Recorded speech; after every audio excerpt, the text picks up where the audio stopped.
ನಮಸ್ಕಾರ. ರಿವ್ಯೂ ಚಾನಲ್ಗೆ ಸ್ವಾಗತ. ನಾನು ಸೌಖ್ಯ ಗಾಂವ್ಕರ್.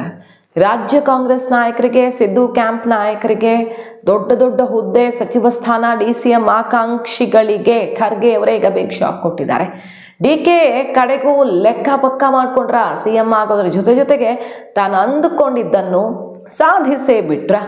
KPCC ಅಧ್ಯಕ್ಷ ಸ್ಥಾನ ಮತ್ತು DCM ಸ್ಥಾನಕ್ಕೆ ಸಂಬಂಧಪಟ್ಟಂತೆ ಮೇಜರ್ ಡೆವಲಪ್ಮೆಂಟ್ ಆಗ್ತಿದೆ. ಡೆಲ್ಲಿಗೆ ಹಾರಿದ್ದಾರೆ ಸಿದ್ದರಾಮಯ್ಯನವರು, DK ಶಿವಕುಮಾರ್ ಅವರು, ಎಲ್ಲ ಪ್ರಮುಖ ನಾಯಕರು.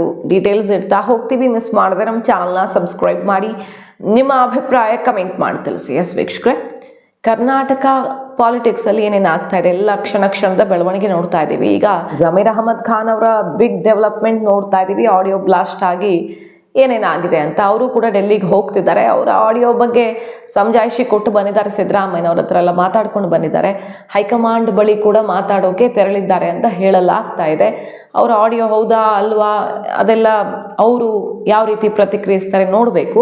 ಒಟ್ಟಿನಲ್ಲಿ ಆಡಿಯೋ ಅಂತೂ ದೊಡ್ಡ ಸಂಕಷ್ಟ ತಂದಿಡೋ ಥರ ಕಾಣಿಸ್ತಿದೆಯಲ್ಲ, ಅದು ಒಂದು ಕಡೆ ಆದರೆ, ಸಮೀರ್ ಅವ್ರಿಗೆ ದೊಡ್ಡ ಸಂಕಷ್ಟದ ಸುಳಿವು ಒಂದು ಕಡೆ ಆದರೆ, ಮತ್ತೊಂದು ಕಡೆ ನೋಡಿ DCM ಮಲ್ಟಿಪಲ್ DCM ವಿಚಾರಕ್ಕೆ ಬಿಗ್ ಶಾಕ್ ಕೊಟ್ಟಿದ್ದಾರೆ ಖರ್ಗೆ ಅವರು. DCM ಬೇಕು ಅಂತ ಕೇಳ್ತಿರೋರು ಯಾರ್ಯಾರು? ಪರಮೇಶ್ವರ್ ಅವ್ರು ಕೇಳ್ತಾ ಇದ್ದಾರೆ, MB ಪಾಟೀಲ್ರು ಕೇಳ್ತಿದ್ದಾರೆ, ಖಂಡ್ರೆ ಅವ್ರು ಕೇಳ್ತಿದ್ದಾರೆ, ಈಗ ಪ್ರಿಯಾಂಕ್ ಖರ್ಗೆ ಅವ್ರ ಹೆಸರು ಕೂಡ ಕೇಳಿ ಬರ್ತಿದೆ. ತುಂಬ ಜನ ಪ್ರಮುಖರಿದ್ದಾರೆ, 6-7 ಜನ ನಾಯಕರು DCM ರೇಸಲ್ಲಿದ್ದಾರೆ ಈಗ ಸದ್ಯ.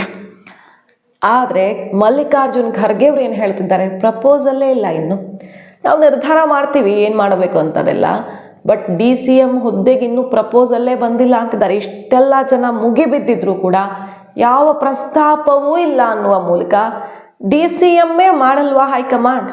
ಅವತ್ತಾದರೆ DKಗೆ ಕೊಡಲೇಬೇಕಾದ ಅನಿವಾರ್ಯತೆ ಇತ್ತು, ಅಧಿಕಾರ ಹಂಚಿಕೆಯ ಫೈಟ್ ಇದ್ದ ಕಾರಣದಿಂದ.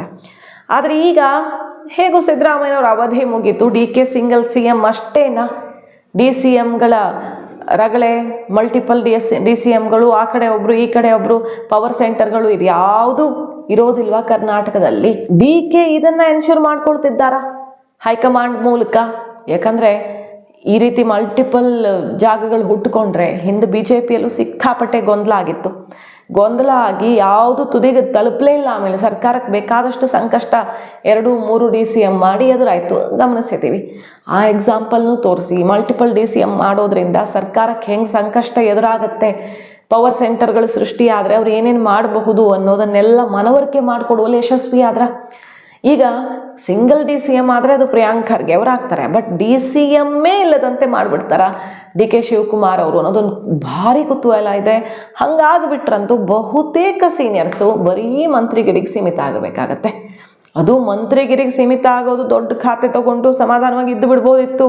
ಬಟ್ DK ಅಂಡರ್ ತಾವು ಸೀನಿಯರ್ಸ್ ಆಗಿ ತಮಗಿಂತ ಕಿರಿಯರ ಅಡಿಗೆ ತಾವು ಕೆಲಸ ಮಾಡಬೇಕು ಅನ್ನೋದೊಂದು ಬಹಳ ದೊಡ್ಡ ಈಗೋ ಹರ್ಟ್ ಆಗುವಂಥ ಬೆಳವಣಿಗೆ ಆಗ್ಬಿಡುತ್ತೆ.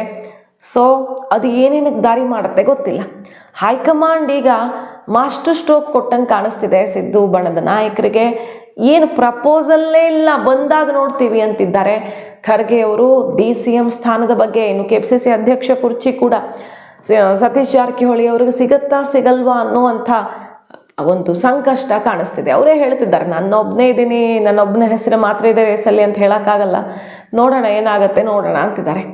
ಈಗ 37 ಶಾಸಕರ ಸಪೋರ್ಟು, ಸಿದ್ದರಾಮಯ್ಯನವರ ವಿರುದ್ಧ ಶಾಸಕರ ಸಹಿ ಸಂಗ್ರಹ ಮಾಡಿದ್ದಾರೆ ಸತೀಶ್ ಜಾರಕಿಹೊಳಿ ಅನ್ನೋ ಒಂದು ಸೋಷಿಯಲ್ ಮೀಡಿಯಾ ಪೋಸ್ಟ್ ಹರಿದಾಡಿ ಟಿವಿಗಳಲ್ಲಿ ಸುದ್ದಿ ಬಂತು. ಸಿದ್ದುಗೆ ಮೋಸ ಮಾಡಿದ್ರ ಅನ್ನೋ ತನಕ ರಿಪೋರ್ಟ್ಸ್ ಆಗುವಲ್ವಾ. ಅದ್ರ ವಿರುದ್ಧ ಸತೀಶ್ ಜಾರಕಿಹೊಳಿ ಅವರು ಸಿಡ್ತೈತಿದ್ದಾರೆ, ಕಾನೂನು ಹೋರಾಟ ಮಾಡ್ತೀನಿ. ಯಾರು ಎಲ್ಲಿಂದ ಶುರು ಮಾಡಿದ್ರಲ್ಲ ಆ ಪೋಸ್ಟ್ ಹಾಕಿ ಅಲ್ಲಿಂದ ಸುದ್ದಿಗಳು ಓಡಾಡ್ತು. ಅವರು ಕ್ಲಾರಿಫಿಕೇಶನ್ನು ಕೊಟ್ಟು ಸ್ಟೇಟ್ಮೆಂಟ್ ಕೊಟ್ಟರು. ಬಟ್ ಒಂದು ರೀತಿಯಲ್ಲಿ ಈಗ ಯತ್ನಾಳ್ ಅವರಿಂದ ಹಿಡಿದು BJP ನಾಯಕರಿಂದ ಹಿಡಿದು ಆಪ್ತರೇ ಮೋಸ ಮಾಡಿದ್ದಾರೆ, ಸಿದ್ದರಾಮಯ್ಯ ಇಳಿಯೋದಕ್ಕೆ ದೊಡ್ಡ ಕೈವಾಡ ನಡೆದಿದೆ ಅಂತೆಲ್ಲ ಸ್ಟೇಟ್ಮೆಂಟ್ಗಳು ಶುರುವಾಗಿ ಅದೇ ಬಿಲ್ಡ್ ಆಗಿಬಿಡುತ್ತೆ ಇಮೇಜು. ಅದು ನೆಗೆಟಿವ್ ಇಂಪ್ಯಾಕ್ಟ್ ಆಗುತ್ತೆ. ಸತೀಶ್ ಜಾರಕಿಹೊಳಿ ಅವರು ತುಂಬ ಡಿಸ್ಟರ್ಬ್ ಆದಂಗೆ ಕಾಣಿಸ್ತಾ ಇದೆ. ಯಾರು ಇದನ್ನು ಸೃಷ್ಟಿ ಮಾಡಿದ್ದು? ಇದು ಸುಳ್ಳು ಸುದ್ದಿಯನ್ನು ಬೇಕಂತಲೇ ತನ್ನ ವಿರುದ್ಧ ಪ್ಲಾಂಟ್ ಮಾಡಿಸಿದ್ರಾ, ದೊಡ್ಡದಾಗಿ ಒಂದು ಸುದ್ದಿಯನ್ನು ಸೃಷ್ಟಿಸಿದ್ರ ಅನ್ನೋ ರೀತಿಯಲ್ಲಿ ಈಗ ಮುಗಿಬಿದ್ದಿದ್ದಾರೆ ಸತೀಶ್ ಜಾರಕಿಹೊಳಿ ಅವರು. ಅದು ಯಾರೋ ಅವ್ರನ್ನ ಬಿಡಲ್ಲ ನಾನು ಅಂತ. ಸೊ ಸತೀಶ್ ಜಾರಕಿಹೊಳಿ ಅವ್ರಿಗೂ ಯಾರೋ ಒಳಗಿಂದೊಳಗೆ ದೊಡ್ಡ ಟೆನ್ಷನ್ ತಂದಿಟ್ಟಿದ್ದಾರೆ, ಅವ್ರ ಬೆನ್ನ ಹಿಂದೆ ಏನೋ ಒಂದು ಸಂಚು ನಡೆದಿದೆ ಅನ್ನೋ ರೀತಿಯಲ್ಲಿ ಅವ್ರು ಹೇಳ್ತಿದ್ದಾರೆ.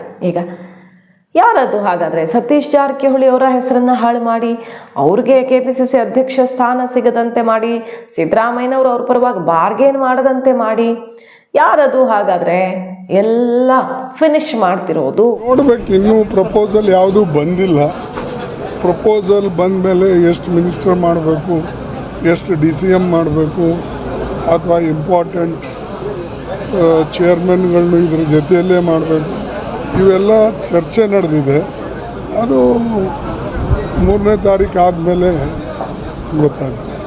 ಈಗ ನೋಡ್ಬೇಕು, ಇನ್ನೂ ಪ್ರಪೋಸಲ್ ಯಾವುದೂ ಬಂದಿಲ್ಲ.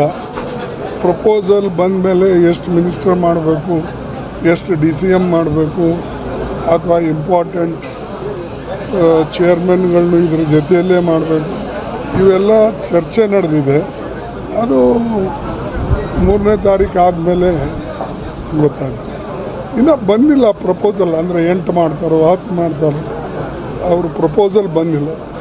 ಬಂದ ಮೇಲೆ ಅದ್ರ ಪ್ರಕಾರ ಸದ್ಯಕ್ಕೆ ಒಂದು ಹಂತದಲ್ಲಿ ಮಾಡಿ, ಅದು ಆದಮೇಲೆ ಮತ್ತೊಂದು 15 ದಿವಸ, 1 ತಿಂಗಳು ಬಿಟ್ಟು ಮತ್ತೊಂದು ಹಂತದಲ್ಲಿ ಉಳಿದಂಥ ಇದು ಸದಸ್ಯರೇನು ತಗೊಳ್ಬೇಕು ಅಂತ.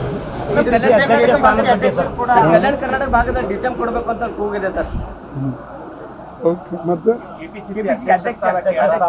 ಆಗ್ತಾರೆ ನ್ಯಾಚುರಲಿ. ಇವ್ರು ಬಿಟ್ಟ ಮೇಲೆ ಇನ್ನೊಬ್ಬರು ಬರಲೇಬೇಕು. ನಾವೆಲ್ಲ ಸರ್ಚ್ ಮಾಡ್ತಾ ಇದ್ದೇವೆ, ಒಳ್ಳೆಯವ್ರನ್ನ ನೋಡಿ ಮತ್ತು ಕಾಂಬಿನೇಷನ್ ನೋಡಿ ಮಾಡಬೇಕಾಗ್ತದೆ.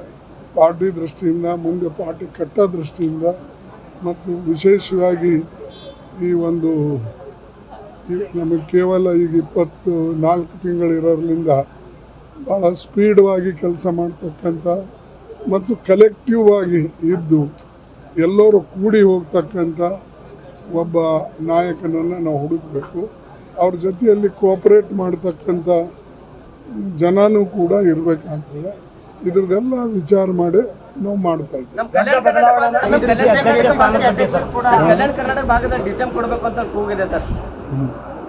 ಓಕೆ, ಮತ್ತೆ ಸೊ ಮಾಡ್ತಾರೋ ಬಿಡ್ತಾರೋ ಅದು ಹೈಕಮಾಂಡ್ಗೆ ಬಿಟ್ಟಿದ್ದು, ಕಾದು ನೋಡೋದು ಅಷ್ಟೇ, ಕಾದು ನೋಡೋದು.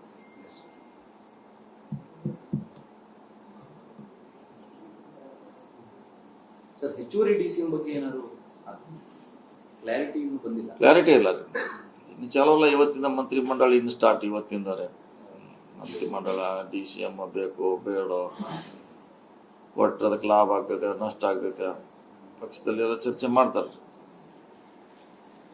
ಹೊಸ ಮುಖ್ಯಮಂತ್ರಿಗಳು, ಹಳೆ ಮುಖ್ಯಮಂತ್ರಿಗಳು ಅದ್ರ ಬಗ್ಗೆ ಚರ್ಚೆ ಮಾಡಿ ಅವ್ರು ತಮ್ಮದೇ ಒಪಿನಿಯನ್ ಕೊಡ್ತಾರೆ ಹೈಕಮಾಂಡ್ಗೆ. ಲಾಭ ಆಗೋಂಗಿದ್ರೆ ಮಾಡೋದು ಒಳ್ಳೇದು, ನಷ್ಟ ಆಗೋಂಗಿದ್ರೆ ಮಾಡಿ ಪ್ರಯೋಜನ.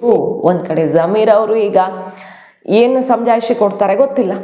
ಹೈಕಮಾಂಡ್ ಮಟ್ಟದಲ್ಲಿ ಹೇಗಿದನ್ನು ಕನ್ವಿನ್ಸ್ ಮಾಡ್ತಾರೆ? ಯಾಕಂದ್ರೆ ರಾಜಣ್ಣ ಅವರನ್ನ, ರಾಹುಲ್ ಗಾಂಧಿ ಅವರ ನಡೆಗೆ ವಿರುದ್ಧವಾಗಿ ನಡ್ಕೊಂಡ್ರು ಅಂತ ಕಿತ್ತು ಬಿಸಾಕಿದಾಗ, ಇನ್ನು ಜಮೀರ್ ಅಹಮದ್ ಖಾನ್ ಅವ್ರದ್ದು ಇಂಥದ್ದೊಂದು ಆಡಿಯೋ ಅವರದ್ದು ಅಂತ ಹೇಳಲಾಗಿರೋದು ಗೊತ್ತಿಲ್ಲ. ಕೇಳಕ್ಕೆ ಹಂಗನ್ಸತ್ತೆ, ಎಲ್ಲ ಕಡೆ ಅವ್ರದ್ದಂತ ಆಗ್ತಿದೆ, ಅವ್ರದ್ದಲ್ಲ ಅಂತ ಇನ್ನೂ ಯಾರು ತಳ್ಳು ಹಾಕಿಲ್ಲ. ಮುಂದೆ ಏನಾಗತ್ತೆ ನೋಡಬೇಕು.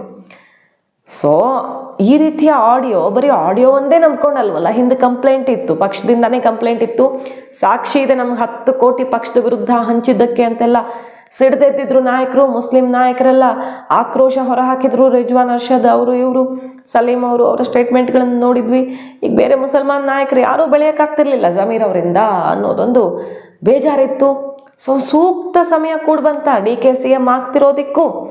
ಜಮೀರ್ ಅಹಮದ್ ಖಾನ್ ಅವರ ಅವನತಿ ಶುರು ಆಯ್ತಾ? ಬಹಳ ದೊಡ್ಡ ಟೆನ್ಷನ್. ಎಲ್ಲಿ ತನಕ ಅಂದರೆ ಸಂಪುಟದಿಂದಲೂ ಕೂಡ ಅವರು ಹೊರಗಿರ್ತಾರ, ಸ್ಥಾನಮಾನನೇ ಸಿಗದಂತೆ ಜಮೀರ್ ಅವ್ರನ್ನ ಮೂಲೆ ಗುಂಪು ಮಾಡಲಾಗತ್ತಾ ಅನ್ನೋ ತನಕ ಡೆವಲಪ್ಮೆಂಟ್ಸ್ ಆಗ್ತಿರೋದು. ಸೊ ಸಿದ್ದು ಕ್ಯಾಂಪಲ್ಲಿದ್ದ ಪ್ರಬಲರು ರಾಜಣ್ಣ, ಸತೀಶ್ ಜಾರಕಿಹೊಳಿ, ಜಮೀರ್ ಅಹಮದ್ ಖಾನ್ ಎಲ್ಲ ಸೈಡ್ ಲೈನ್ ಆಗಿಬಿಟ್ರೆ ಇನ್ನೇನು ಉಳ್ಕೊಳ್ಳುತ್ತೆ?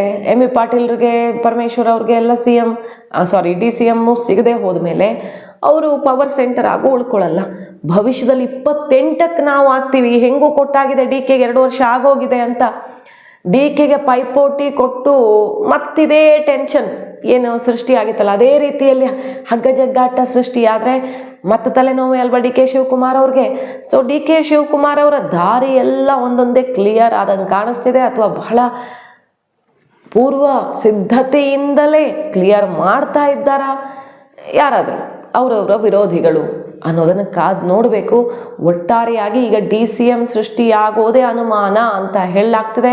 ಖಂಡ್ರೆ ಅವರನ್ನು KPCC ಅಧ್ಯಕ್ಷರನ್ನಾಗಿ ಮಾಡೋಕೆ ಸರ್ವಸಮ್ಮತದ ಒಪ್ಪಿಗೆ ಸಿಕ್ಬಿಡುತ್ತಾ ಆಮೇಲೆ. ಈಗ ಮಲ್ಟಿಪಲ್ DCM ಕ್ಯಾನ್ಸಲ್ ಮಾಡಿಸಿ ಲಿಂಗಾಯತ ಸಮುದಾಯದ ಓಟು ಸಿಕ್ಕಾಪಟ್ಟೆ ಬಂದ್ಬಿಟ್ಟಿದೆ 23ರಲ್ಲಿ. ಆ ಆಧಾರದಲ್ಲಿ ಇರಲಿ ಒಬ್ಬರು ಅದೇ ಸಮುದಾಯದ ನಾಯಕ ಅಂತ ಖಂಡ್ರೆ ಅವ್ರನ್ನ ಕೂರಿಸ್ಕೊಂಡ್ಬಿಟ್ರೆ, ಖಂಡ್ರೆ ಅವರು DK ಜೊತೆ ಚೆನ್ನಾಗಿದ್ದಾರೆ, ಹಂಗಂತ 28ರ ಚುನಾವಣೆಯಲ್ಲಿ CM ಆಗ್ತೀನಿ ನನಗೆ ಬಿಟ್ಕೊಡಿ ಅಂತ ಕೇಳಕ್ಕೂ ಬರಲ್ಲ. ಆ ರೀತಿಯ ನಾಯಕನನ್ನು ಕೂರಿಸಿ ಪಕ್ಷವನ್ನು ತನಗೆ ಬೇಕಾದಂಗೆ ಹಿಡಿತಕ್ಕೆ ತಗೊಳ್ತಾರ DK ಅನ್ನೋ ಕುತೂಹಲ, ತೀವ್ರ ಕುತೂಹಲಕ್ಕೆ ಕಾರಣ ಆಗಿದೆ ಇದು. ಕಾದ್ ನೋಡೋಣ. ಕರ್ನಾಟಕ ಕಾಂಗ್ರೆಸ್ನಲ್ಲಿ ಈಗ ಈ ಬದಲಾವಣೆಯ ಮೂಲಕ ಬೇರೆ ಬೇರೆ ದಾರಿಗಳು ತೆರೆದುಕೊಳ್ತಾ ಇರೋದು ಅಷ್ಟು ಸುಲಭ ಇಲ್ಲ. ಈಗ ನೋಡ್ದಂಗೆ 2 ವರ್ಷ ಸಲೀಸಾಗಿ ಎಲ್ಲ ನಡ್ಕೊಂಡು ಹೋಗ್ಬಿಡತ್ತೆ ಅಲ್ಲ, ಯಾರು ಯಾವ ದಿಕ್ಕಿಗೆ ಹೆಜ್ಜೆ ಇಡ್ತಾರೆ ಅನ್ನೋದನ್ನು ಕೂಡ ಹೇಳೋದು ಕಷ್ಟ. ಮಾಹಿತಿ ಇಷ್ಟ ಆಗಿದ್ರೆ ಮಿಸ್ ಮಾಡದೆ ನಮ್ಮ ಚಾನಲ್ನ ಸಬ್ಸ್ಕ್ರೈಬ್ ಮಾಡಿ, ನಿಮ್ಮ ಅಭಿಪ್ರಾಯ ಕಮೆಂಟ್ ಮಾಡಿ ತಿಳಿಸಿ. Thank you.